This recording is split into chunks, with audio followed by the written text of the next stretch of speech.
다니엘서 9장 1절에서 19절 말씀, 홀수절을 제가 읽고 짝수절을 여러분이 읽고 마지막 19절은 같이 읽도록 하겠습니다. 제가 먼저 읽겠습니다. 메대 족속 아하스웨로의 아들 다리오가 갈대아 나라 왕으로 세움을 받던 첫 해 그 동시 원년에 나 다니엘이 책을 통해 여호와께서 말씀으로 선지자 예레미야에게 알려주신 그 연수를 깨달았나니 곧 예루살렘의 황폐함이 70년 만에 그치리라 하신 것이니라. 내가 금식하며 베옷을 입고 죄를 덮어쓰고 주 하나님께 기도하며 간구하기를 결심하고 내 하나님 여호와께 기도하며 자복하여 이르기를 크시고 두려워할 주 하나님, 주를 사랑하고 주의 계명을 지키는 자를 위하여 언약을 지키시고 그에게 인자를 베푸시는 이시여, 우리는 이미 범죄하여 패역하며 행악하며 반역하여 주의 법도와 규례를 떠났사오며 우리가 또 주의 종 선지자들이 주의 이름으로 우리의 왕들과 우리의 고관과 조상들과 온 국민에게 말씀한 것을 듣지 아니하였나이다. 주여, 공의는 주께로 돌아가고 수치는 우리 얼굴로 돌아옴이 오늘과 같아서 유다 사람들과 예루살렘 거민들과 이스라엘이 가까운 곳에 있는 자들이나 먼 곳에 있는 자들이 다 주께서 쫓아내신 각국에서 수치를 당하였사오니 이는 그들이 주께 죄를 범하였음이니이다. 주여, 수치가 우리에게 돌아오고 우리의 왕들과 우리의 고관과 조상들에게 돌아온 것은 우리가 주께 범죄하였음이니다마는 주 우리 하나님께는 긍휼과 용서하심이 있사오니 이는 우리가 주께 패역하였음이오며 우리 하나님 여호와의 목소리를 듣지 아니하며 여호와께서 그의 종 선지자들에게 부탁하여 우리 앞에 세우신 율법을 행하지 아니하였음이니이다.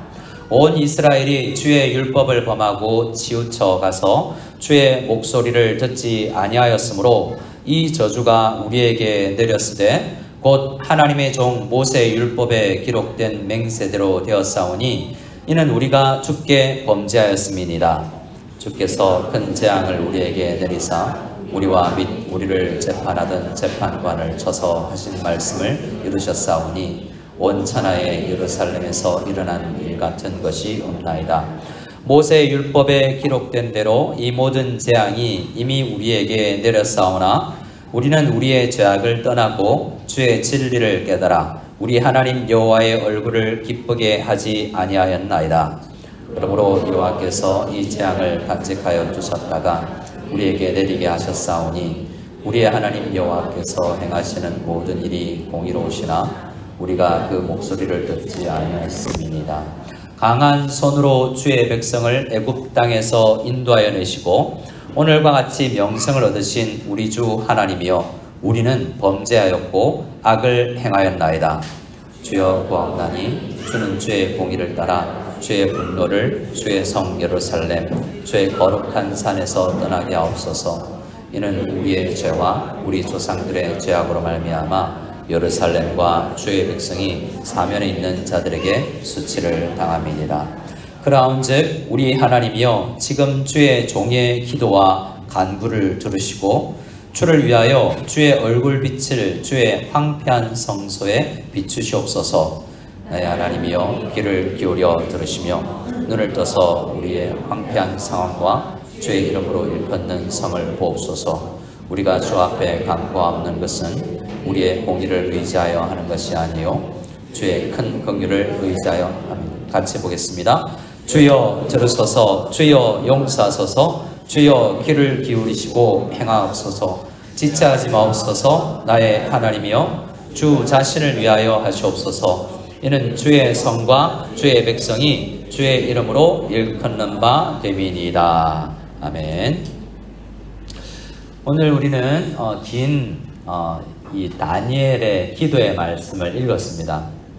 읽으시면서 무엇을 느끼셨는지 모르지만 우리의 기도와 얼마나 닮아 있는지 한번 생각을 해보고 또 오늘 집에 돌아가셔서도 다니엘서 9장은 묵상을 좀 해봤으면 좋겠습니다. 성경에 보면 에스라서 9장, 느헤미야 9장, 이 다니엘서 9장은 기도의 장입니다. 그래서 이 다니엘서 9장을 통해서 우리가 어떤 기도를 하나님 앞에 나아가야 될까를 묵상할 수 있기를 바라는데요. 오늘 말씀은 다니엘이 예레미야서를 묵상하다가 하는 기도입니다. 어떤 성경이요? 예레미야서요. 우리는 요즘 예레미야서를 읽고 있지 않습니까? 아마 매일 성경으로 큐티를 하시는 분들은 매일 성경으로 예레미야서를 읽고 계실 것이고, 새벽 기도에 나오시거나 또 유튜브 설교를 들으시는 분들도 예레미야서를 묵상하고 있으실 텐데요. 오늘 이 다니엘에 읽었던 이 말씀은 다니엘이 70여 년 전에 기록된 말씀. 그러니까 다니엘서는요, 처음에는 남유다 백성들에게 선포된 말씀인데 그것이 40년의 말씀을 모아서 기록을 했습니다. 다니엘은요, 아마도 기록된 이후로 70년 정도가 지나서 지금 80대 노인으로서 지금 포로의 땅에서 이 다니엘서를 묵상하고 있는 거예요. 우리 1절 말씀을 같이 한번 읽어볼까요? 1절 말씀을 같이 읽겠습니다. 메대 족속 아하술의 아들 다리오가 갈대아 나라 왕으로 세움을 받던 첫 해. 여러분 뭐 PPT도 보시지만 오늘은 성경책과 또 한 군데를 더 찾을 텐데 성경책도 찾으시면서 주보도 보시면서 말씀을 읽었으면 좋겠습니다. 여기 메대 족속 아하술의 아들 다리오가 갈대아 나라 왕으로 세움을 받던 첫 해라는 것은 어떤 의미냐면, 지금 다니엘이 15살에 남유다가 망하기 전에 포로로 끌려갔어요. 그리고 나라가 망했죠. 어떤 나라에 망했습니까? 바벨론이라는 나라에 망했어요. 근데 지금 9장의 장면은 15살에 끌려왔던 다니엘이 80대 중반 노인이 되어 있고요. 바벨론도 망했어요. 남유다를 망하게 했던 그 나라인 강대국 바벨론도 망하고 나서 메데라는 나라의 다리오 왕이라고 하는데, 이 다리오는 많은 학자들이 고레스 왕이라고 합니다. 그때에 지금 성경을 읽었다라는 거예요. 어떤 성경이요? 2절입니다. 2절 말씀을 같이 읽겠습니다. 곧 그 통치 원년에 나 다니엘이 책을 통해 여호와께서 말씀으로 선지자 예레미야에게 알려주신 그 연수를 깨달았나니 곧 예루살렘의 황폐함이 70년 만에 그치리라 하신 것이니라. 예레미야서를 묵상하다가 70년이라는 그 대목에서 지금까지 묵상하면서 이 다니엘이 기도를 시작하는 장면을 우리가 묵상하는 겁니다. 한번 생각해 봅시다, 여러분. 70년 동안 외국 살면 어떻게 될까요? 이 나라 바벨론, 원래 모국어는 히브리어잖아요. 유대인이니까. 그런데 15살에 외국으로 가서 산 이 다니엘은 이중 언어자가 사용자가 됐을 거예요. 바이링구얼이 된 거죠. 근데 그 나라에서 태어난 1.5세나 2세들은 히브리어 못했을 겁니다. 이 부분에서 아주 특이한 것은요, 우리가 주의해야 되는 것은 나라가 망했는데 성경이 그 나라에 바벨론에 있다라는 거예요.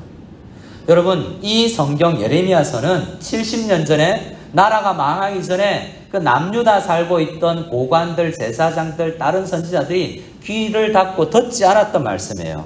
예레미야가 직접 살아생전 설교할 때 아무도 예레미야의 설교를 안 들었어요. 그런데 70년이 지나고 나라가 망하고 외국에 피난민들이 어떻게, 여러분 지금은 책이지만 그때 여러분 이 파피루스로 되어 있는 성경책 한 권이요, 한 권이 큰 가방 안에 들어갈까 말까 하는 정도예요. 피난 갈 때 그런 거 들고 갔을 리가 잘 없습니다. 어떻게 성경이 바벨론에 있었는지 알지 못하지만, 혹 바벨론이 이스라엘 문화를 연구하고 그 나라를 연구하려고 그런 목적으로 가지고 왔는지, 어떤 북한의 성도들처럼 창세기 한 절 한 절을 암송했던 누군가가 옮겨 적었는지 모르지만, 중요한 것은 다니엘이 살던 바벨론에, 바벨론이 망하고 메대가 시작되었어도 그 땅에 성경이 있다는 거예요. 이 부분에 있어서 우리가 성경이 얼마나 중요한지를 알아야 됩니다. 예레미야서 말씀을 보면 생수의 근원이 하나님이시고 그 하나님의 말씀이 성경인데요. 그때 나라가 망하기 직전에 생수의 근원에서 떠났다는 것은 말씀에서 떠났다는 거예요. 우리 자신도 말씀에서 얼마나 떠나 있는지를 살펴보아야 된다는 것입니다. 하나님은 우리가 망해도 성경은 멸하지 않으세요. 다음 세대가 읽더라도, 우리가 성경 말씀 읽지 않고 다음 세대가에게 넘겨질지라도 하나님의 말씀은 그때도 일하실 수 있는 거예요. 이 다니엘서를 묵상하면서 깨달은 다니엘은 기도를 합니다. 3절에 보면 기도를 했다라고 이야기하는데요. 3절 말씀을 같이 읽어보겠습니다. 내가 금식하며 뼈옷을 입고 죄를 덮어쓰고 주 하나님께 기도하며 간구하기를 결심하고. 여러분, 제가 다니엘이 지금 몇 살쯤 됐다라고 말씀드렸습니까? 80대 중반쯤이에요. 아마도 이 기도하고 다니엘은 얼마 지나지 않아서 주님 품에 안겼을 겁니다. 우리는 어른들은 어떤 힘으로 산다고들 흔히 이야기합니까? 밥심? 여러분, 우리는 밥심도 있지만 말씀의 힘으로 살아가길 원합니다. 근데 실제로 밥심도 중요하잖아요. 어른들이요, 80대 중반의 어른이 곡기가 없으면 이게 오전 아침 한 끼 금식했다는 말일까요? 지금 다니엘이 금식하며 뼈옷을 입고 죄를 덮어쓰고 주 하나님께 기도했다라는 건 목숨 건 기도라고 할 수 있는 것입니다. 그런데 이 말씀을 묵상하면서 저는 개인적으로요, 다니엘이 왜 그랬지? 그전에도 많이 기도했을 텐데, 그렇지 않습니까? 다니엘은 10대 청소년의 포로로 끌려왔을 때부터 친구들과 기도하고 묵상했던 사람이잖아요. 근데 많은 기도를 쌓았을 텐데 죽음이 가까운 이 80대 중반에 왜 목숨 걸고 금식하고 뼈옷 입고 죄를 덮었으며 기도하고 있냐라는 것입니다. 나라들이 멸망해 나가는 이 역사 전체를 바라보면서 다니엘은 하나님의 섭리와 하나님의 전능하심을 느낀 거예요. 특별히 예레미야서, 이전 우리 조상들이 듣지 않았는데 이 말씀이 오늘 나를 위한 말씀이구나 라는 것을 깨달았다는 것입니다. 오늘 이 말씀에서 이 다니엘을 기도하게끔 할 수밖에 없었던 것이 뭔가를 우리는 생각해야 되는데요. 그것은 한마디로 주님의 긍휼하심입니다. 뭐라고요? 주님의 긍휼하심. 우리는 성경에서 하나님 만나지 않으면 진정한 기도가 안 나와요. 우리 기도하죠. 암송하면서 기도하고 주기도문도 외웁니다. 그런데요, 하나님이 어떤 분인지 제대로 깨닫지 못하면 진짜 기도가 안 나오는 거예요. 다니엘의 기도를 봅시다. 우리의 기도와 얼마나 비슷한지를 봅시다. 5절부터 10절까지 다니엘의 기도인데요, 오늘 다니엘의 기도를 읽으면서 나의 기도와 도대체 다니엘은 어떤 마음으로 지금 이 기도를 하고 있는지를 생각하면서 5절부터 10절까지를 같이 읽어보기를 원합니다. 같이 읽겠습니다. 우리는 이미 범죄하여 패역하며 행악하며 반역하여 주의 법도와 규례를 떠나싸우며 우리가 또 주의 종 선지자들이 주의 이름으로 우리의 왕들과 우리의 고관과 조상들과 온 국민에게 말씀한 것을 듣지 아니하였나이다. 주여, 공의는 주께로 돌아가고 수치는 우리 얼굴로 돌아옴이 오늘과 같아서 유다 사람들과 예루살렘 거민들과 이스라엘이 가까운 곳에 있는 자들이나 먼 곳에 있는 자들이 다 주께서 쫓아내신 각국에서 수치를 당하였사오니 이는 그들이 주께 죄를 범하였음이니이다. 주여, 수치가 우리에게 돌아오고 우리의 왕들과 우리의 고관과 조상들에게 돌아온 것은 우리가 주께 범죄하였음이니이다. 많은 우리 주 하나님께서는 긍휼과 용서하심이 있사오니 이는 우리가 주께 배역하였음이오며 우리 하나님 여호와의 목소리를 듣지 아니하며 여호와께서 그의 종 선지자들에게 부탁하여 우리 앞에 세우신 율법을 행하지 아니하였음이니이다. 회개기도죠. 근데 성경에서 여러분, 순결한 삶을 살았던 사람들이 흠이 없이 살았던 사람 몇이 없습니다. 요셉, 다니엘 정도라고 할까요? 근데 다니엘이 이렇게 회개해야 될 이유가 뭐가 있었을까라고 생각해 보면 온 국민과 자기 속에 있는 죄를 깨달을 수 있었던 것은 하나님의 거룩하심과 하나님이 어떤 분인지를 깨달았기 때문이에요. 말씀에서 떠났던 자기를 돌아보면서 이런 기도를 하고 있는 것입니다. 다니엘이 이런 기도를 했다면 우리도 이런 기도를 해야 마땅한 사람인데요, 우리는 어떤 나라를 의지하기 쉽습니다. 남유다가 왜 망했습니까? 역대적으로 전통적으로 여러분 남방나라, 나중에 다니엘서 이제 10장 넘어가면요 남왕국, 북왕국을 이야기하는데요. 남왕국은 이집트 문명이에요. 고대 4대 문명 중에 두 가지가 이 팔레스타인을 둘러싸고 있어요. 남방의 이집트 문명, 북방의 메소포타미아 문명. 나라들이 이름만 달라지지 항상 남북으로 나누어져 있는 강대국 사이에 이스라엘이 있어요. 이스라엘은 강대국이 될 수 있는 조건이 없는 나라입니다. 생산이 많지 않기 때문에 남을 쳐들어갈 수 있는 재력이 없어요. 그런데요, 이 나라를 잡아먹는 나라가 온 땅을 지배하는 역사가 창세기부터 말라기까지의 역사예요. 남반국 이집트를 차지했던 나라, 북쪽의 메소포타미아를 차지했던 나라가 여러분 어떤 나라냐에 따라서 이 이스라엘은 전쟁터가 되었던 것입니다. 그런데 이스라엘이 망할 때는요, 이집트 편에 이집트를 의지했다가 아수르를 의지했다가 바벨론을 의지했다가 생수에 거는 대신에 하나님이 아니라 엉뚱한 것, 터진 웅덩이들인 사람, 권력, 돈을 의지했다가 망한 거예요. 그 망한 나라들 가운데서 모든 나라를 뽑고 멸하시는 가장 전능한 하나님을 믿고 다니엘은 바벨론도 아니고 아수르도 아니고 어떤 큰 나라도 아니고요, 하나님이구나 라는 것을 깨달은 거예요. 그리고 그 하나님이 어떤 분이냐라고 깨달았냐면 말씀드린 것처럼 인자와 긍휼이 많으신 하나님. 여러분 한번 솔직히 물어보겠습니다. 최근에 이 예레미야서를 묵상하신 분들이 예레미야서에서 은혜와 긍휼을 느끼세요? 하나님의 진노를 느끼세요? 하나님의 진노를 더 느낄 가능성이 많습니다. 주부에 기록해 드렸는데요. 19장, 오늘 매일 성경에 오늘 말씀이 19장 1절부터인데 19장 10절과 11절 말씀을 찾아서 이 말씀 안에 예레미야서, 다니엘이 묵상했던 이 말씀 안에서 은혜와 긍휼이 보이는지 하나님의 진노하심이 보이는지 한번 찾아보기를 원합니다. 19장 10절에서 예레미야서 19장 10절에서 11절 같이 읽습니다. 너는 함께 가는 자의 목전에서 그 옹기를 깨트리고 그들에게 이르기를 만군의 여호와께서 이와 같이 말씀하시되 사람이 토기장이의 그릇을 한번 깨트리면 다시 완전하게 할 수 없나니 이와 같이 내가 이 백성과 이 성읍을 무너뜨리리니 도벳에 매장할 자리가 없을 만큼 매장하리라. 여러분 이 말씀에서 뭘 느끼세요? 은혜가 느껴지세요? 이 말씀은 깨워버리겠다, 매장시켜버리겠다라는 이야기잖아요.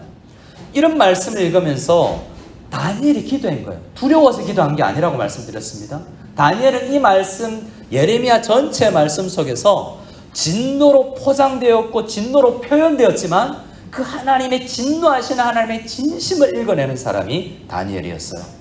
그 하나님의 진심, 인자와 긍휼, 오래 참음을 느낀 사람만이 진정한 기도를 할 수 있는 거예요. 이 말씀은 사실 더 이상 봐주지 않겠다는 거예요.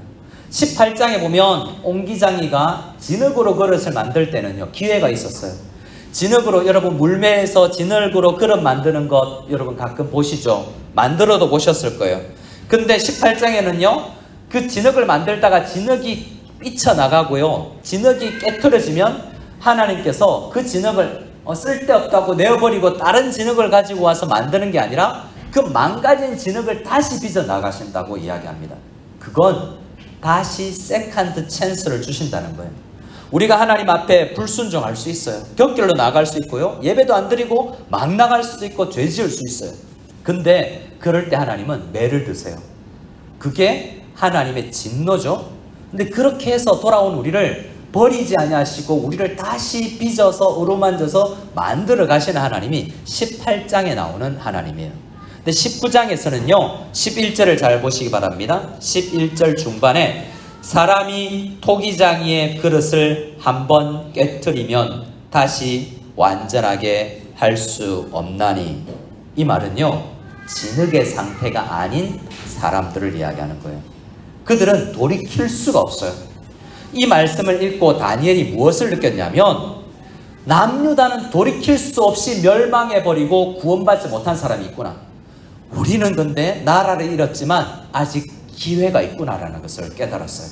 여전히 용광로 속에서 나라는 망하고 사업은 안 되고 건강은 없지만 나이는 80대 중반이 되었지만 여전히 나를 빚어나가시는 하나님의 긍휼하심을 느꼈거든요.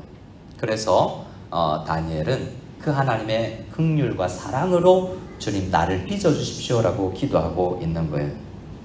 새벽 기도에도 제가 말씀을 드렸지만 이 하나님께서 우리를 빚어나가시는 장면을 가장 잘 표현한 화가가 있다면 렘블란트예요.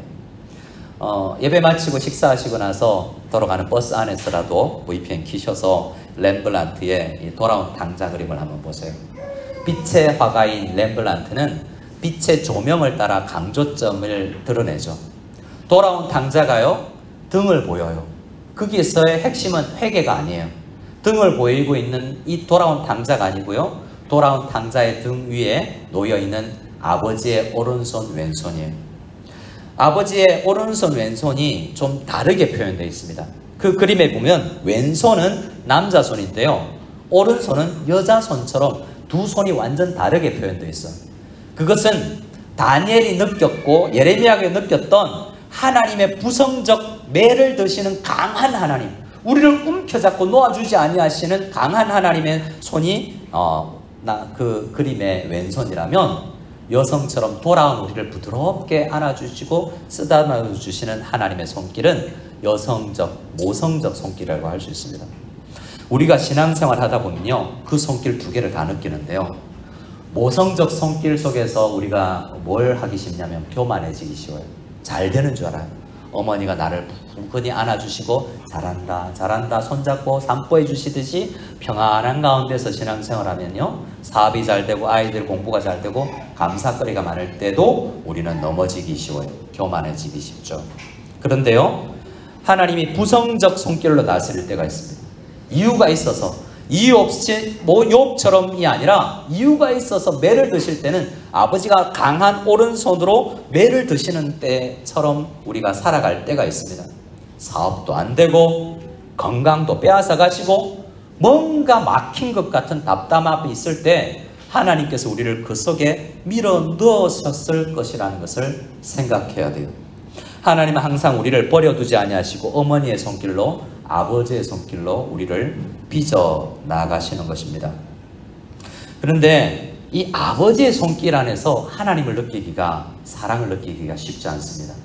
매 맞을 때, 병인마가 있을 때, 병원에서, 그리고요, 사업이 잘 안 될 때, 가난해질 때, 그때 하나님이 나와 함께 하시는구나 라는 걸 느끼기가 쉽지 않다니까요. 이 거칠게 다스리시는 하나님의 손길 속에서 또 우리는 하나님을 느낄 수가 있어야 됩니다. 여러분, 그걸 느끼려면 이런 이야기를 하면 좀 될 수가 있을 것 같아요. 여러분, 자녀를 대부분 키워보셨죠?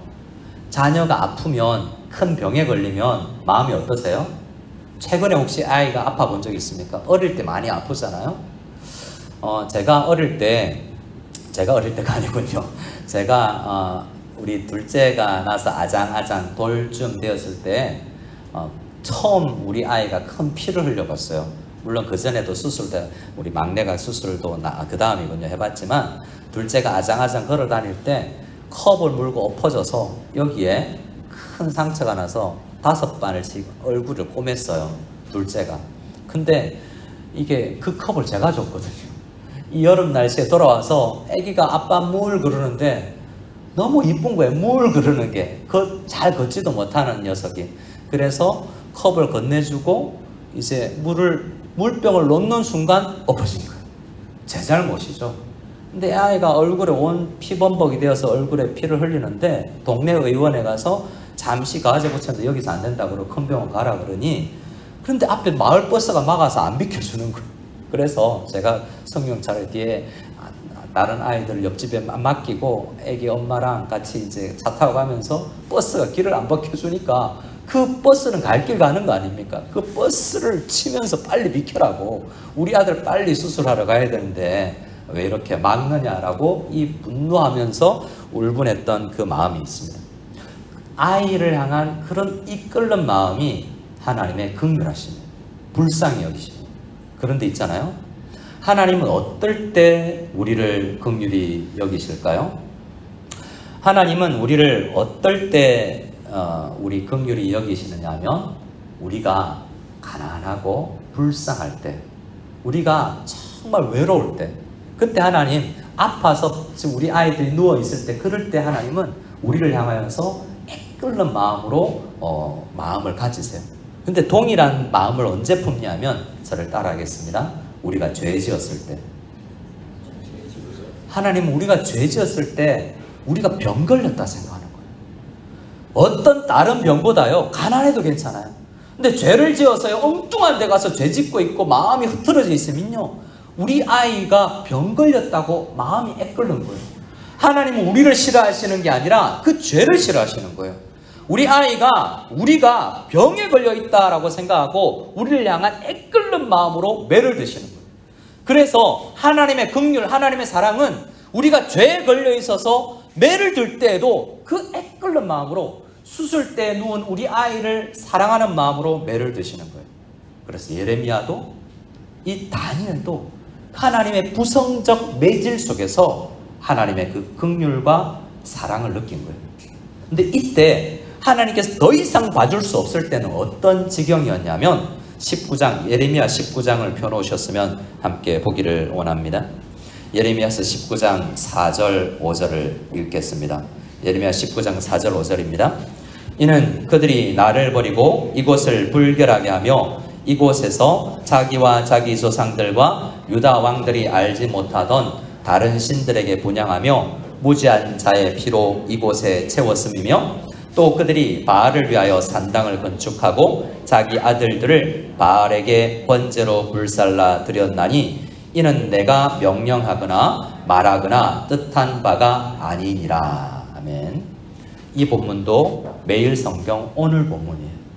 하나님께서 왜 그릇을 깨어버리냐면 이 지경이기 때문에요. 여기가 어디냐면 자기 아들들을 바알에게 번제로 불태워서, 그런 일이 있을 수가 없는 일이잖아요. 근데 그때 그랬다니까요. 이게 흰놈의 골짜기라고, 이 19장 앞부분을 보면 흰놈의 골짜기, 쓰레기 소각장이 있는 그곳에서 바알에게 자기 아들을 번제로 불살라 예배 드렸어요. 그 장소는요, 성전이 있는 곳과 얼마 거리가 떨어져 있지 않은 거예요. 성전과 거리가 얼마 떨어지지 않는 코앞에 하나님의 성전이 있는데, 남유다, 망하기 직전에 남유다 사람들은 자기 아들 중에 하나를 바알에게 바치면서 자기가 복받기를 원했던 시대였어요. 그러니 용서할 수가 없는 거죠. 이 말씀을 읽으면 우리는 그 정도는 아니다라고 생각할 수 있지 않습니까? 근데 한번 물어보겠습니다. 어떤 사람이 이야기해 놓은 글을 읽었고 새벽기도 중에서도 제가 한번 인용을 했는데요. 우리 조국 대한민국 그리스도인들의 최대의 적은 이슬람교, 불교, 힌두교가 아니다라고 그 책에서는 이야기하더라고요. 뭐라고 이야기했을까요? 대학교. 이슬람교, 힌두교, 불교가 아니라 오늘날 많은 대한민국 사람들은 대학교가 신이라는 거죠. 공부 잘할 수 있다면 교회 안 가도 되고, 좋은 대학 갈 수 있다면 신앙생활 잘 못해도 되고, 수련회 안 가도 되고, 그런 부모의 마음은요, 그 부모가 계속 그 마음을 내려놓고 하나님 앞에 기도하고 우리 아이들을, 어머니가 하나님 대신 모성적 손길로 우리 아이의 마음을 만지지 아니하고 아버지가 하나님 대신 부성적 손길로 우리 아이들을 만지지 않으면요, 우리 아이들 세상에 빼앗기는 거예요. 바알에게 빼앗기듯이 빼앗기는 거예요. 그러니 이 말씀 앞에 아직은 기회가 있으니 깨트려지기 전에 우리와 우리 자녀들을 하나님 앞에 돌아올 수 있도록 우리가 만져야 돼요. 그런데요, 하나님의 그 손길은요, 그 환경 가운데 놓여 있다고 빚어지는 게 아니에요. 우리의 빚어짐은 말씀 앞에서와 기도 중에서 외에는 빚어지지가 않아요. 그 환경에 놓여 있는 사람이 자연스럽게 빚어지지가 않는다고요. 그 어려운 역경, 우리의 험난한 인생, 그 가운데에서 말씀 붙들고 기도하는 자만이 빚어지는 거예요. 그래서 다니엘이 다음 세대를 향해서 기도를 하는 겁니다. 나는 곧 이제 천국 가서 주님 품에 안기면 돼요. 왜 금식하며 죄를 덮었으며 베옷을 입고 기도했겠습니까? 다니엘의 그 마음은 다음 세대가 마음에 깊이 들어있는 거예요. 이전 세대가 망했던 것처럼 다음 세대가 멸망치 않으려면 오늘 내가 기도해야 되겠구나라는 것을 마음에 품고 하나님 앞에 나아가고 있다라는 것입니다. 여러분, 대부분의 예레미야서가 부성적 손길, 너 뽑아버린다, 망한다라는 이야기지만 모성적 표현이 몇 군데 있습니다. 오늘 우리는 그 표현을 읽고 하나님이 진심이 뭔지를 깨닫고 하나님의 진심을 깨달아야만 우리가 기도할 수 있음에 이 말씀 안에서 깨닫고 다니엘처럼 기도하며 나가는 우리가 다 될 수 있기를 소원합니다. 다니엘서 29장을 찾겠습니다. 다니엘서 29장 우리 10절에서 13절 말씀입니다. 다니엘서 29장 10절에서 주보에도 기록해 드렸습니다. 29장 10절에서 13절 말씀을 같이 한 목소리를 읽겠습니다. 여호와께서 이와 같이 말씀하시니라. 바벨론에서 70년이 차면 내가 너희를 돌보고 나의 선한 말을 너희에게 성취하여 너희를 이곳으로 돌아오게 하리라. 여호와의 말씀이니라. 너희를 향한 나의 생각을 내가 아나니 평안이요 재앙이 아니니라. 너희에게 미래와 희망을 주는 것이니라. 너희가 내게 부르짖으며 내게 와서 기도하면 내가 너희들의 기도를 들을 것이요 너희가 온 마음으로 나를 구하면 나를 찾을 것이요 나를 만나리라. 여러분, 다니엘은 여기 10절에서 바벨론에서 70년을 묵상했고요. 지금 내가 무엇을 해야 되는지를 깨달을 때에 기도해야 된다는 명령 때문이 아니라 우리를 향한 하나님의 생각이 평안이고 재앙이 아니라는 이 메시지 가운데서 재앙의 형태로 우리에게 주어져 있고 나라가 망한 상태로 내가 살아가고 있지만 이게 재앙이 아니고 나를 부성적 손길로 만지는 하나님의 평안이요 사랑이요 긍휼이구나 라는 것을 깨닫고 그 사랑 앞에 무릎 꿇었던 것입니다. 그래서 13절에 온 마음으로 나를 찾으라 라는 메시지 앞에서 다니엘이 온 마음으로 기도하는 것이 금식과 죄를 덮어섬과 이 베옷을 입는 것으로 드러났다는 것입니다. 우리 여러분, 하나님 앞에 우리가 해야 될 게 뭡니까? 우리가 요즘 어떤 손길을 느끼고 있는지를 생각해 봅시다. 사업 가운데서, 직접 일주일의 삶 가운데서, 대인관계 속에서 어떤 상황 가운데 놓여 있더라도 우리는 아직 진흙된 상황이어서 이 상황 가운데서 우리를 빚어나가신다는 것을 믿으시기 바라요. 그런데 그 상황 가운데 그걸 깨달으면서가 아니라요, 그 상황 가운데 적합한 말씀이 내 마음에 박혀야 다니엘처럼 기도할 수 있어요. 그래서 우리 다시 한번 말씀으로 나아가고 그 말씀 붙들고 기도할 수 있는 우리가 다 될 수 있기를 소원합니다. 주보에 기록되어 드린 마지막 말씀 19절, 다니엘서 9장 19절, 다니엘의 기도의 마지막 부분을 함께 읽고 이 마음으로 찬양하고 합심으로 기도하게 하며 나가기를 원합니다. 19절입니다. 같이 읽겠습니다. 주여 들으소서, 주여 용서하소서, 주여 귀를 기울이시고 행하소서, 지체하지 마옵소서. 나의 하나님이여 주 자신을 위하여 하시옵소서. 이는 주의 성과 주의 백성이 주의 이름으로 일컫는 바 됨이니이다. 아멘. 오래전 기도원에서 기도할 때 주여 삼창하죠. 이것이 3-3번이 아니고요, 여기서 나온 거예요. 다니엘의 기도처럼 주여 들으소서, 주여 용서하소서, 주여 귀를 기울이시고 행하시옵소서라는 간절한 온 마음으로 드리는 기도가 주여 삼창의 기도인 것입니다. 우리 시간 기도 드리고 나서 오래간만에 우리 주여 삼창하고 기도하며 나갈 때, 온 마음으로 기도할 때 여러분, 자녀를 위해서, 다음 세대를 위해서 진짜 이번 중고등부 수련회에서 아이들이 하나님 만나게 해주시고, 지금 진행되고 있는 중고등부 예배나 초등부 유치부 예배에서 아이들이 매주 하나님을 만나고, 우리 가정 속에서 하나님, 내 어머니가 하나님의 모성적 손길이 되게 해주시고 우리 집안의 아버지가 부성적 손길이 되게 해달라고 간절히 기도하며 나가서 우리 자녀들도 아름답게 빚어져 나아갈